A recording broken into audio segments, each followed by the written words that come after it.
tabaco.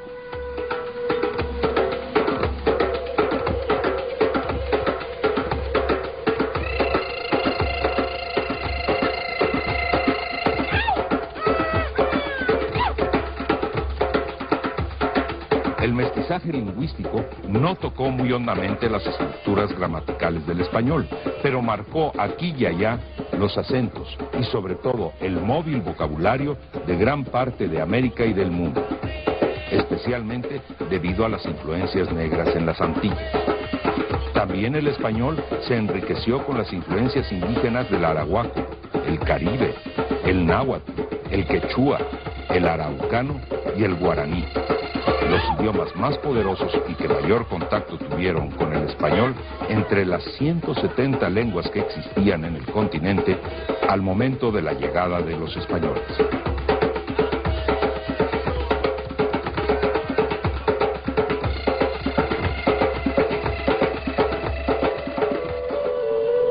Sin duda, la huella indígena más honda en el vocabulario y la gramática española de México es la dejada por el náhuatl.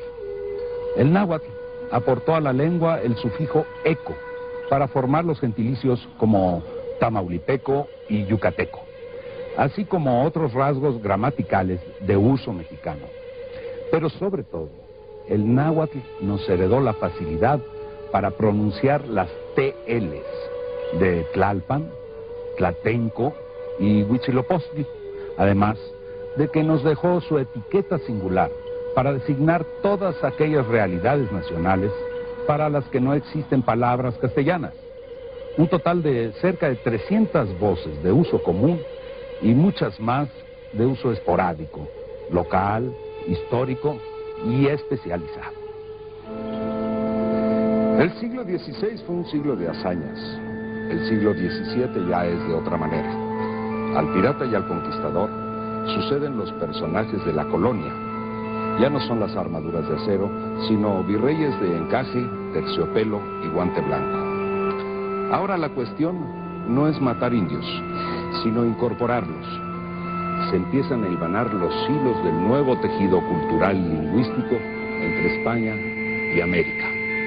El mestizaje vendrá a ser un elemento fundamental para que el español se afiance en México como la lengua nacional. El caso es que Nueva España es cada vez más nueva y cada vez menos España.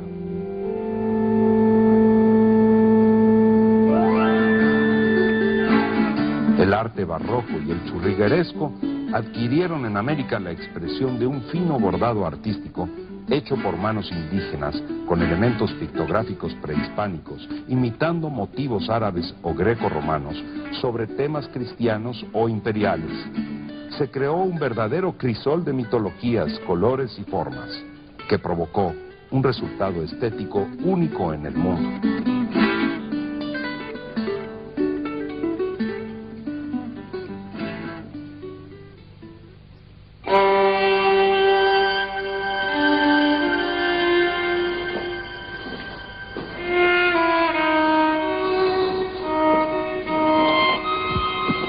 En la grandiosa escena del teatro español del Siglo de Oro, el autor más representativo del genio novohispano y el único dramaturgo de Indias fue Juan Ruiz de Alarcón. Yo, Juan Ruiz de Alarcón, a ti te hablo, bestia fiera. Público implacable, feroz, pero todavía más. Su obra refleja una manera de ser peculiar de México, donde se ve ya en esas fechas una distinción entre los españoles peninsulares y los criollos y mestizos. Candilejas vacías, sombras cobardes que se esconden detrás del telón, espías del espíritu que acechan desde los sentidos, aniquilando en el escenario la palabra. Aduladores, con sonrisa de hiena, salvaje del hambre. Una de las figuras más relevantes y seductoras de la literatura novohispana es, sin duda, Sor Juana Inés de la Cruz. Su vida y su obra no cesan de intrigar y apasionar a los eruditos, a los críticos y a los simples lectores. ¿Por qué, siendo tan joven y bonita, renuncia al mundo y se encierra en un convento con el afán de cultivar el conocimiento y la literatura?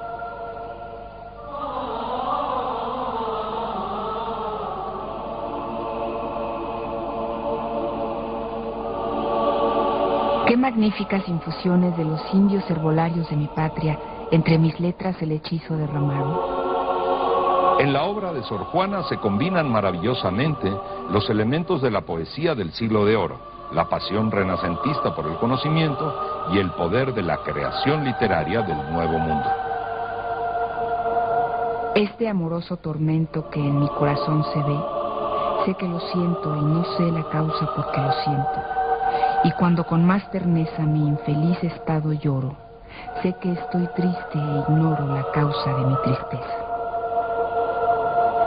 Sor Juana, como otros intelectuales, sufrirá de la cerrazón del sistema que la acosa y condena al silencio. España se cierra y encierra a los mejores espíritus del joven México. Óyeme con los ojos, ya que están tan distantes los oídos, y de ausentes enojos en ecos de mi pluma mis gemidos. Y ya que a ti no llega mi voz ruda, óyeme sordo, pues me quejo muda. La semilla de las lenguas indígenas, como el náhuatl, dio fruto en los llamados tocotines de la poesía de Sor Juana. Los Padre bendito tiene, oh Redentor, Amonin toca Quimati, no Dios. Solo Dios Pilcintli del cielo bajó, y nuestro Tlatlacol. Sor Juana nos dejó la luz de su palabra en medio de la noche de la colonia. Son tiempos en que la forma de hablar del mexicano se va diferenciando del español que hablan los europeos. En el siglo XVII los criollos descubren que tienen una patria. La necesidad de arraigarse en América y liberarse de la dominación española los llevó a exaltar el pasado indígena. Esta tendencia fue apoyada por la filosofía de una importante compañía transnacional que llegó a México desde 1572 y cuya misión era no solo evangelizar, sino provocar el despertar del conocimiento y de la mente humanista para alcanzar la libertad. La Compañía de Jesús.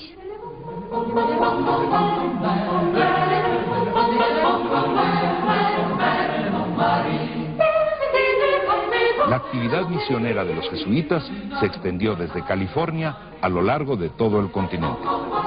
Fundan colegios, misiones y seminarios, aprenden las lenguas indígenas e introducen innovaciones importantes en la educación, como el estudio de Descartes, Leibniz y Gassendi.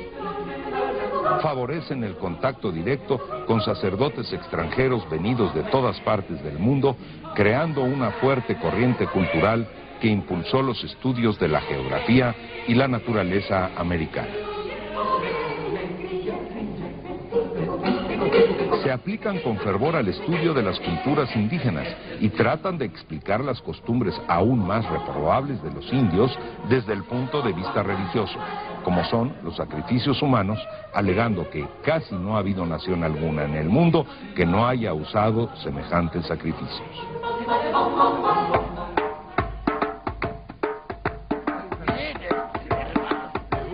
Los jesuitas son los primeros que advierten cierta extrañeza que los separa de los españoles, es decir, se sienten diferentes y no se consideran ni indios ni españoles, sino simplemente mexicanos. Muy bonito, muy bonito.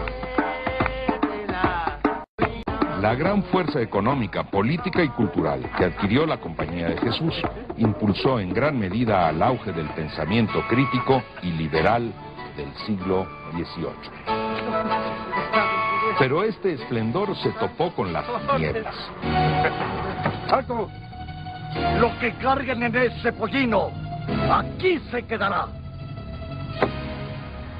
La Inquisición prohibió el espíritu de las leyes de Montesquieu la enciclopedia de Diderot y todas las obras de Voltaire y Rousseau, entre otros centenar de obras importantes en los campos de la ciencia y la filosofía. ¡Que el Señor os juzgue! ¡Vamos, padre! Voltaire decía que España había llevado a su más alto grado de perfección la aduana de los pensamientos, donde estos se decomisan como cualquier mercancía. ¡Mira el burro! ¿Pero dónde llevas mi burro? ¿Qué vamos a hacer ahora? No, pues ya no rezongas, hijo, ya ni modo. Vámonos. Los Borbones de España no podían aceptar el amplio poder que había alcanzado la compañía, y en 1767 Carlos III ordena la expulsión de los jesuitas de todos sus dominios. En Nueva España se anuncia la orden del rey y se amenaza con ejecutar a los desobedientes, recordándoles que los súbditos de su majestad nacieron para callar y obedecer, y no para discurrir y opinar en los altos asuntos del gobierno.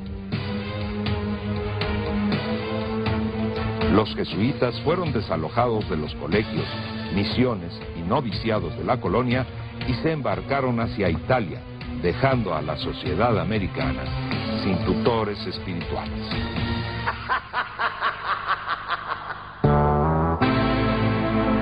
Entre esos jesuitas mexicanos destaca Francisco Javier Clavijero, quien en su Historia Antigua de México, escrita en Italia y en italiano, busca desvanecer los errores de interpretación que los europeos habían hecho de las culturas prehispánicas.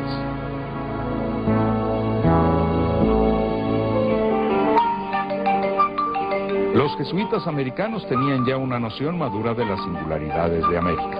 Se les considera, de hecho, como precursores ideológicos de la independencia. ¡Hey! ¿Eres español? Pues creo que no. Entonces eres criollo. Creo que tampoco. ¿Vos eres mestizo? ¿Qué cosa, pues? Era jesuita. Ahora soy mexicano. A ver, di. ¿Vosotros padecéis de razón? Ustedes son un par de orates. Este de por acá, chico. ¡Súbete, pues! No cabe duda que la semilla que dejaron los jesuitas en América dio sus mejores frutos en el siglo XIX.